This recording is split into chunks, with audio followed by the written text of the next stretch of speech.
Hey fellow Git Fiddle pickers, Drew here with another quick video lesson. I've had a few questions on the social media sites asking about how to link chords with scales and how to link those up and down the fretboard. So today we're going to tackle that in its most basic form. But first, if you've been getting something out of these videos and you haven't done so already, I'd appreciate it if you subscribed. Hit the like button and leave me a comment down below. If there's anything that you'd like to see in future videos, or if you have any questions about this one, once again, comment down below. Let's get stuck into it.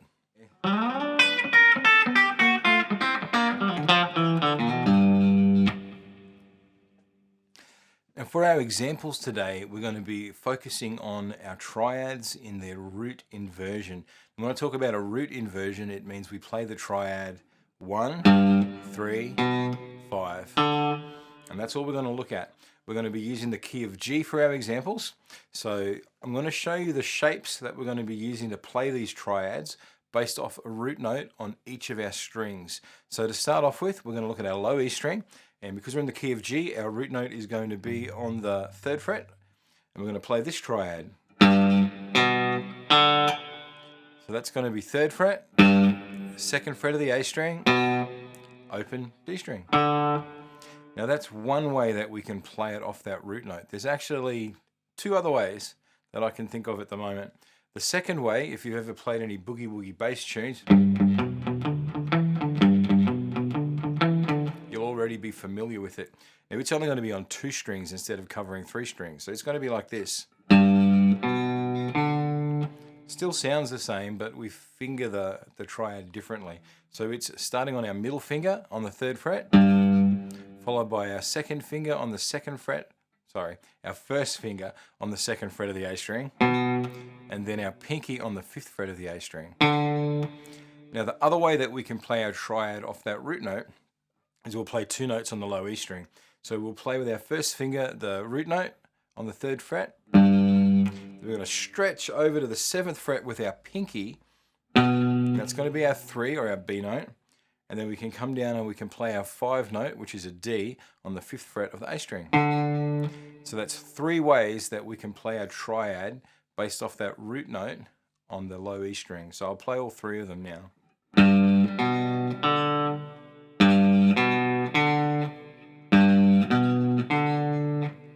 Now you can hear that they're all the same notes, but their timbre or timbre is a little bit different. So just the quality of the notes are a little bit different depending on where you play it on the neck of the guitar. And that's one of the cool things about playing guitar, is that unlike piano where middle C is always middle C, on the guitar we can play so many notes that are identical pitch and in the same octave, but they're going to sound slightly different because of the position on the guitar neck. So keep that in mind. Now the other cool thing to remember with those 3 shapes that we just played is that we can play those 3 shapes anywhere up and down the neck. If I want to play those in C, I simply find where my C note is. In this case it would be on the 8th fret, and I can play all 3 shapes off that position.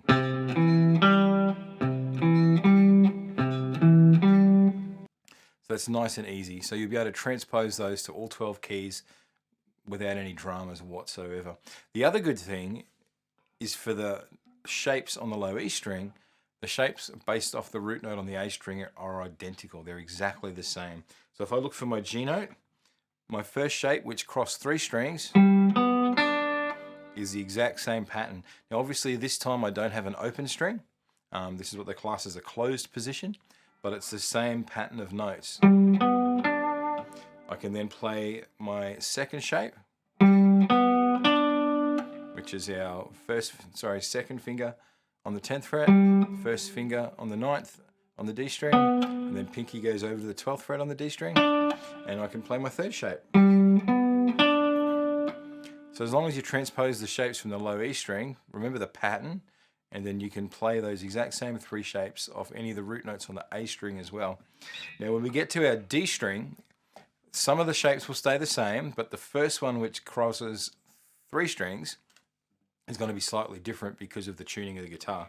So our G note in this case is on the D string on the 5th fret. So this is the first guy which crosses 3 strings. Now this time you'll notice that there's just a fret apart from each of my fingers. So it's going to be 5th fret on the D string for the root, it's going to be second finger on the 4th fret of the G string, and then first finger on the 3rd fret of the B string. And that's because of that third and the difference in tuning with the B string.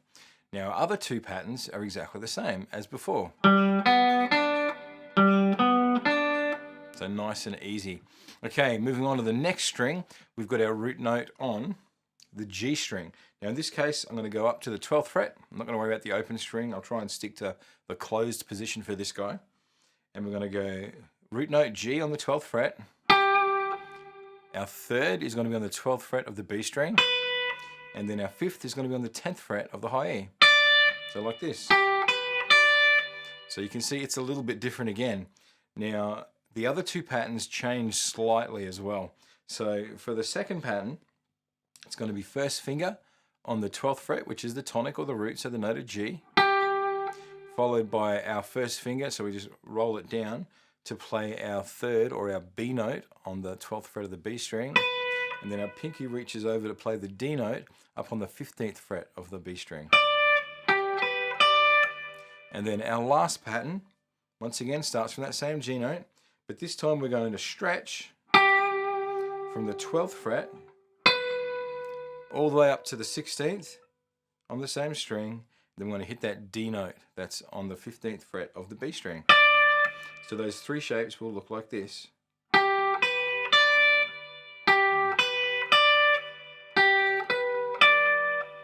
Pretty cool. Now for the root note on the B string, we've only got two patterns to worry about because obviously we don't have any strings higher than our high E. So we're going to start off with our root note, which is going to be on the 8th fret of the B string. That's going to be our G note. Followed by the 7th fret of the high E string with our first finger. And then follow that by the 10th fret on the high E with our pinky. So like this. Now our second shape we can play from there is going to be first finger once again on the G. Our B note is going to be played with our pinky on the 12th fret of the B string. And then our D note is going to be played once again on the 10th fret of the high E.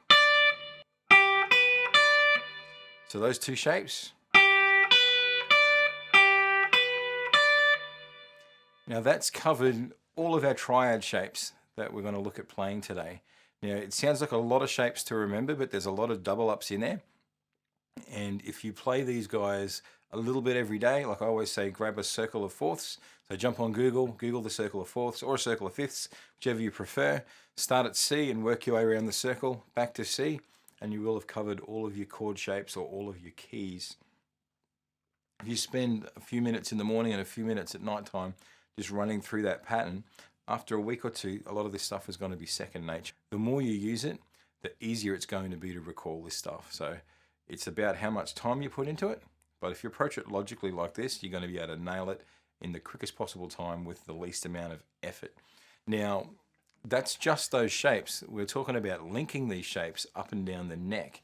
So the easiest way we can look at this is literally pick a root note. And let's say we pick a root note on 3 different strings. So our low E on the 3rd fret, because we're in the key of G.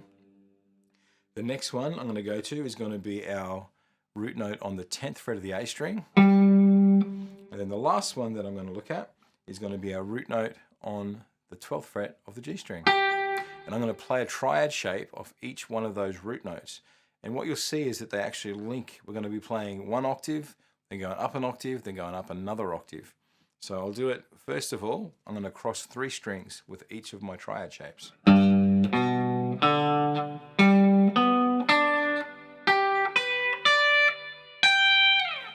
just finished up on the highest G note up there. So we've connected our triads in one way using 3-string patterns. Now we're going to try it using 2-string patterns. So we can do it like this, starting from the same root note.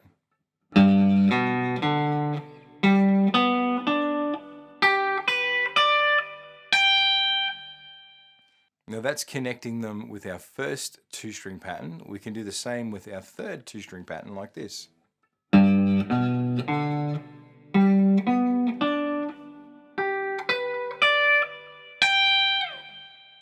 And of course the other thing we can do is we can mix all those patterns up.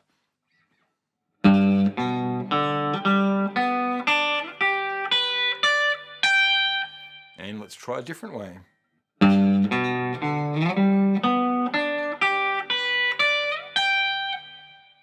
there really are endless ways of connecting these together. And then when you start looking at changing chords and things like that, you can have more fun with it. What you want to view these triads as is like building a foundation for a house. So you want to lay a good solid foundation first, so that everything else that you build upon that is going to stand the test of time. And when we're developing our fretboard knowledge, you want to treat it the same way. So you think triads really, it's the basic chord harmony. It's the three primary notes that a chord's built on, the 1, the 3, and the 5. And today, we've just been talking about major chords. These same things and these same principles apply to your minor chords as well. And here's a little challenge for yourself. You can actually figure all those patterns out by yourself. Because remember the 1, 3, and 5? To get a minor triad, you simply flatten or lower the third note by 1 semitone or by 1 fret. So there's a challenge for you, is to work out all of your minor triads and practice linking them up and down the neck. And the cool thing about understanding it that way is that once you know where all of your major triads are, by default, you know where all of your minor triads are. So really, really easy. Now, the last thing I'm going to leave with you real quick, I'm not going to look at the scales this lesson. We'll do that next time. But we can take a simple lick, and in this case, I'm going to use the old G bluegrass run that everybody knows and loves. And we're going to play that starting off each root note. Now I'm just going to give you a couple of examples, and feel free when you finish watching this video to have a go at it yourself. So let's have a go.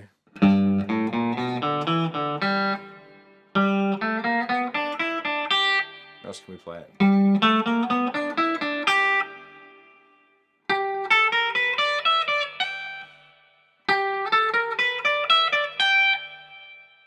And that's just playing that lick off each one of those root notes where those triads are found. So take this information, and like I said, a little bit of time spent each day working through these triads and coming up with your own ways of linking these together.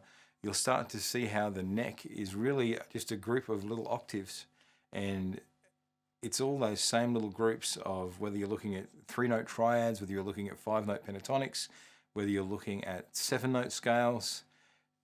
It's just these little, I guess, octave clumps in different areas of the neck. And so the key to it all is understanding that the neck's not this great big complicated thing. We're really just dealing with the same couple of notes, but in different positions. So practice these triads, practice them in their different positions, practice linking them up together, and before you know it, you'll be running up and down the fretboard like a pro. I'll see you next time, and have a great day. Bye.